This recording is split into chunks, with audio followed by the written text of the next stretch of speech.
basculer sur le titre d'Edenred qui, lui, me semble être potentiellement sur un niveau clé sur le fil du rasoir, comme vous aimez à le dire, et que là, par contre, eh bien, le schéma haussier n'est peut-être pas si évident que sur les deux premiers titres.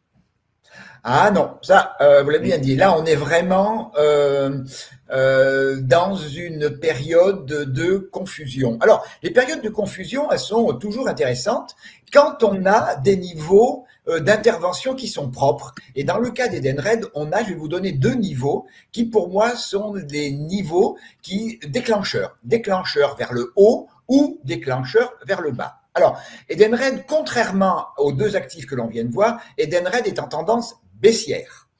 Baissière, en plus, capée par une oblique baissière.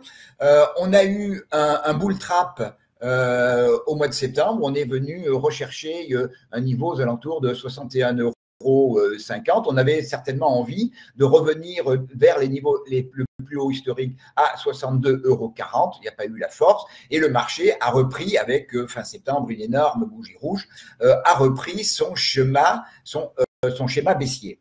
Alors là, on est vraiment dans la zone dans un cluster, une convergence de résistance qui est vraiment importante. On a à la fois évidemment notre oblique baissière, on l'a touché fin décembre, on est à son contact, on a clôturé hier soir quasiment sur l'oblique baissière, donc premier point.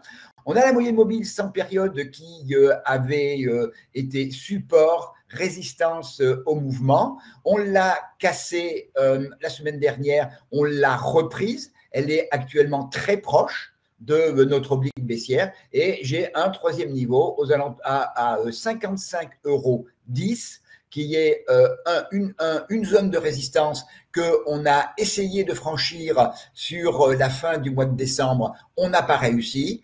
On a réessayé de la franchir lundi. On n'a pas réussi. Donc, on a déjà trois éléments qui nous indiquent que l'on est véritablement dans une convergence de résistance, donc un niveau, une zone normale d'indécision du marché. Alors, j'ai mis également, comme pour précédemment pour Saint-Gobain, j'ai une divergence baissière. Alors, au niveau des cours, le segment, il est quasiment plat. Par contre, au niveau de la pression haussière, là, la pression acheteuse, elle a quand même, elle a bien décru, puisque en quelques jours, on est revenu touché et on a rebondi sur la zone de neutralité à 50. On est comme pour Saint-Gobain, juste en dessous de ma droite de divergence sur le RSI et son franchissement invaliderait évidemment cette divergence baissière. Donc, alors, autre niveau important, la semaine dernière, on est venu tester la zone, le niveau à 53,24 € et les acheteurs étaient clairement positionnés dessus puisque le lendemain, on a une belle bougie verte qui nous a permis de clôturer au-dessus de l'ouverture de la bougie rouge qui était venue chercher 53,24. Donc, j'ai deux niveaux dont le franchissement ou la rupture vont donner la direction future pour Edenred. Soit on vient casser ce niveau de 53,24 €. À ce moment-là, on resterait en dessous de la droite de divergence. Et à ce moment-là, cela signifierait que c'est un échec sur notre convergence de résistance, que les vendeurs reprennent la main. Et c'est important ce niveau de 53,24 puisque les acheteurs l'avaient défendu. Si on passe en dessous, ça veut dire que les acheteurs ont renoncé et que les vendeurs reprennent la main sur ce niveau de 53,24. À ce moment-là, eh bien, les objectifs seraient dans un premier temps à 52,26 et en dessous 49,77 et 48 €. A contrario, si on venait franchir ce niveau qui, deux fois, a fait résistance à 55,10 €, là, ça aurait le phénomène inverse, à savoir que les acheteurs ont forcé le verrou, notre divergence baissière sur le RSI serait invalidée, et à ce moment-là, on va remonter vers plusieurs niveaux. Alors, j'ai mis également sur la dernière impulsion baissière qui avait commencé à la fin septembre, j'ai mis les retracements de Fibonacci. Et j'ai oublié de l'indiquer tout à l'heure, on était également sur un niveau qui était le niveau de 50%. Donc, en fait, ce n'était pas la convergence de 3 éléments, mais de 4 éléments, ce qui rajoute à la force.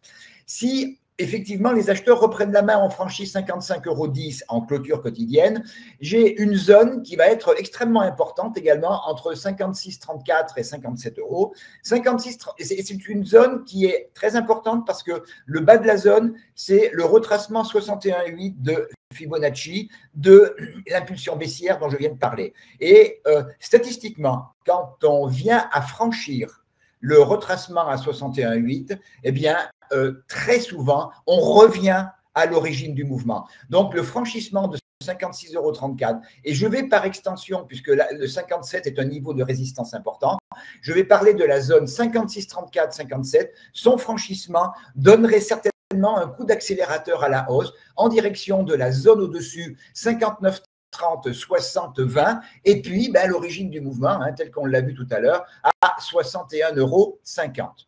A contrario, si les vendeurs reprenaient la main sur 53,24, là, ce serait le schéma baissier qu'il faudrait voir en direction de 52,26 et 49,77 et 48, comme on l'a dit. D'ailleurs, je l'avais déjà dit. Et l'unité de temps sur laquelle potentiellement ce mouvement pouvait se réaliser, ce mouvement à la hausse pouvait se réaliser, selon vous, de combien de temps? J'ai pas d'unité de temps. La bagarre, elle peut durer, on ne sait pas.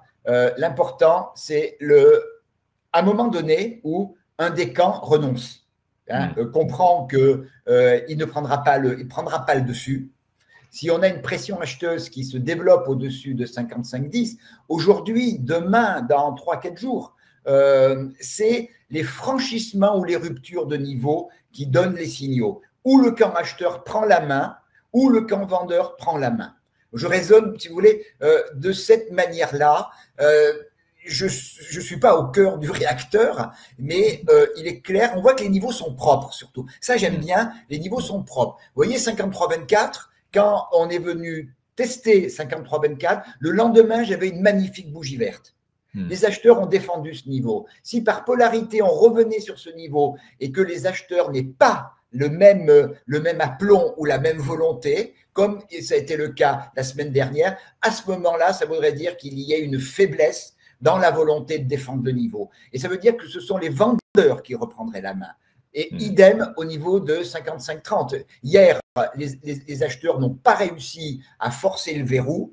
Les vendeurs sont revenus, mais faiblement. Regardez, la bougie d'hier, elle clôture sous l'oblique baissière. Donc, on est en pleine bagarre, là. C'est une bataille rangée. Donc, c'est où les acheteurs forcent le verrou, ou les vendeurs, les repoussent en dessous de 53,24.